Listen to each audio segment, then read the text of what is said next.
आय नमो नमः सरस्वती नमस्तुभ्यं वरदे कामरूपिणी विद्यारंभम करिष्यामि सिद्धिर्भवतु मे सदा। शिव शक्ति को कोट कोट प्रणाम। मेरे श्रोतागण, मैं आपको चैत शुक्ल पक्ष की प्रथमा तिथि और चैत नवरात्र का पहले दिन के बारे में मैं आपको जानकारी दे रही हूँ कि चैत शुक्ल पक्ष की प्रथमा तिथि जब आती है अमावस के बाद, तो वो तिथि ब्रह्मा जी ने इस तिथि में सृष्टि की रचना की थी। इसलिए भारतीय सनातन धर्म जो है हमारा, उसका पहला वर्ष हम इस चैत नवरात्रि से मनाते हैं। ये हमारा नया वर्ष होता है। इसी दिन से पंचांग बदलता है, तो संवत से पंचांग बदलते हैं। तो अभी तक चैत नवरात्र शुक्ल पक्ष की प्रथमा तिथि से पत्रा चेंज हो जाता है, बदल जाता है। तो हमारे ज्योतिष शास्त्र में और हमारे भारतीय हिंदू धर्म में नया वर्ष हम आज के चैत शुक्ल पक्ष प्रथमा तिथि को ही मनाते हैं। तो ये तो जो जनवरी में जो मनाया जाता है, ये तो अंग्रेजी के हिसाब से है, और हमारा जो नया वर्ष होता है वो आज प्रारंभ होता है। तो आज के दिन चैत शुक्ल प्रथमा तिथि के दिन ब्रह्मा ने सृष्टि की रचना की थी, और उन्होंने एक शक्ति का प्रादुर्भाव हुआ था। इस दिन उन्होंने एक शक्ति का प्रादुर्भाव हुआ। फिर क्योंकि सृजन की क्षमता स्त्री में होती है, तो ब्रह्मा जी ने एक रचना की सृष्टि की। फिर उन्होंने एक शक्ति का प्रादुर्भाव किया, उस शक्ति से सृष्टि का सृजन हुआ। और इसलिए चैत नवरात्र का बहुत महत्व है। चैत शुक्ल पक्ष की प्रथमा तिथि को शैलपुत्री देवी का पूजा की जाती है। और ये देखिए, आज जो चैत शुक्ल पक्ष की प्रथमा तिथि को संवत बदल जाता है, तो 2081 ये संवत चलेगा।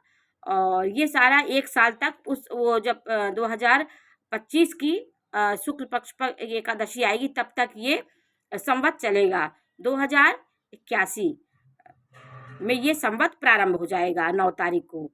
तो ये सृजन हुआ था आज के दिन, इसलिए चैत शुक्ल पक्ष को ब्रह्मा जी ने, फिर उसके बाद उन्होंने सृजन किया था, फिर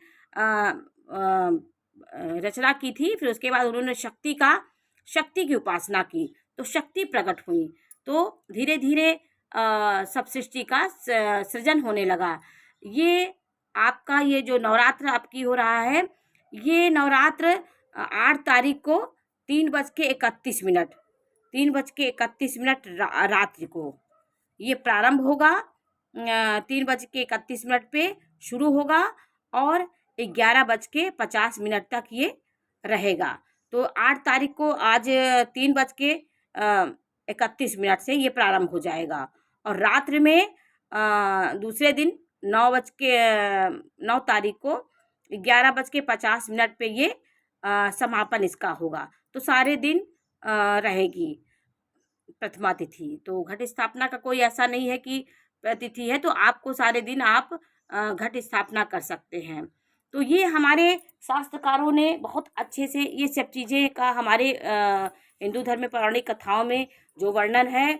और देखिए, हमारा चैत नवरात्र का जो तिथि होती है वो एक अपने आप में बहुत ही अच्छी तिथि होती है, क्योंकि हमारा जिस दिन ब्रह्मा जिस तिथियों का महत्व हो जाता, जिस तिथियों में कोई बहुत बड़ा काम होता है, वो तिथियां एक ऐतिहासिक तिथियां हो जाती हैं। इसलिए ब्रह्मा जी की जो बनाई सृष्टि है, वो आज ही के दिन ब्रह्मा ने सृष्टि की रचना की थी। तो देखिए ग्रह का अनुकूल कैसे ग्रह है। 1 तारीख को प्रथम लग्न रहेगी 9 तारीख को। और ग्रहों की स्थिति देखिए, चंद्रमा और बुध मेष राशि में है। चंद्रमा मेष राशि में गोचर करेगा, अश्विनी नक्षत्र रहेगा। और गुरु तो वृष राशि में गोचर ही कर रहा है 1 तारीख से। शुक्र, राहु और सूर्य की स्थिति 12 में है, मीन राशि में है। और शनि मंगल 11वें भाव में है, और केतु 6वें भाव में है। तो ग्रहों की स्थिति ये है। उसके बाद मैं आपको कलश स्थापना के कुछ नियम भी बता रही हूँ कि देखिए, आपको 3:31 को ये प्रारंभ होगी 8 तारीख को, और 9 तारीख को 11:50 तक ये नवरात्रि रहेगी, प्रथमा तिथि। तो आपको घट स्थापना का कोई ऐसा नहीं है कि इतने बजे तक रहेगी फिर ख़त्म हो जाएगी, तो आपको सारे दिन घट स्थापना का समय मिलेगा। तो देखिए, कलश स्थापना के में विष्णु जी कलश स्थापना के कलश जब आप स्थापित करते हैं तो कलश का जो मुख होता है उसमें विष्णु जी का वास होता है। जो मुख होता है उसमें विष्णु जी का वास होता है, और कंठ में शिव जी का वास होता है, और जो मूल होता है जहाँ पे वो कलश स्थापित रहता है, मूल के जहाँ पे जड़ होती है वहाँ पे ब्रह्मा जी का वास होता है। इसके मध्य भाग में दैवी शक्तियों का निवास होता है। ये घट की स्थापना इसलिए कही गई है क्योंकि जब समुद्र मंथन हुआ था तो एक विशाल घट उत्पन्न हुआ था। उस घट में नाना प्रकार के ईश्वरीय शक्ति विद्यमान थी। तो कलश के मुख में विष्णु जी, कंठ में शंकर जी और मूल में ब्रह्मा जी का वास होता है। इसके मध्य भाग में दैवी शक्तियां निवास करती हैं। तो हमारे इस कलश का इसलिए महत्व होता है कि 9 दिन हम देवी की उपासना करके देवी का प्रादुर्भाव करते हैं। देवी की शक्ति को साधना से उनको हम अपने घर में लाने की कोशिश करते हैं। तो माँ शक्ति हर जगह विद्यमान है, हर समय विद्यमान है, लेकिन जो समय होता है उसमें वो देवियाँ ज़्यादा होती हैं। हमारे वायुमंडल में उनका प्रभाव ज़्यादा होता है। तो इन ग्रहों का, इन देवियों का उपासना करने से हमें आत्मिक शक्ति और वरदान मिलता है, क्योंकि पहले प्रादुर्भाव जब सृष्टि हुई तो शक्ति की उपासना करके शक्ति को प्रकट किया गया। तो कलश स्थापना के नियम देखिए। कलश में जब कलश आप स्थापित करते हैं तो थोड़ा सा आप अंदर मिट्टी नीचे डालेंगे। उसके बाद उसमें जौ वगैरह जो भी आप डालते हैं जौ करने के लिए, उसके बाद उस कलश के अंदर आप सोने चांदी का आपका कोई सा भी कलश हो सकता है, मिट्टी का भी हो सकता है, सोना और चांदी का भी कलश आप स्थापित कर सकते हैं। इसके बाद उसे आप अपना इस्तेमाल कर सकते हैं, लेकिन मिट्टी के कलश को आप फिर दोबारा इस्तेमाल नहीं कर सकते हैं। कलश रखते समय मिट्टी की वेदी आप बनाएंगे, उस पर हल्दी से अष्टदल बनाएं और उसके ऊपर कलश को रखें। अष्टदल बना के कलश को उसके ऊपर रखेंगे तो आप उसको कलश स्थापित करेंगे और कलश को रखें।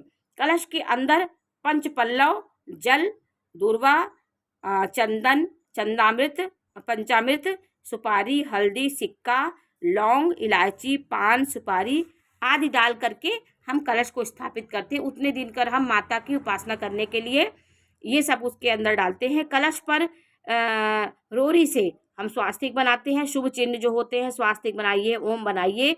आम के पल्लव उसके ऊपर रखते हैं। फिर हम जौ या गेहूँ रखने का विधान है। उसके ऊपर किसी कटोरी में जौ गेहूँ रख के हम नारियल पर लाल कपड़ा लपेट करके उस पर हम टीका, धूप बत्ती, अगरबत्ती करके नारियल के मुख पर हम उसको ऊपर रखते हैं।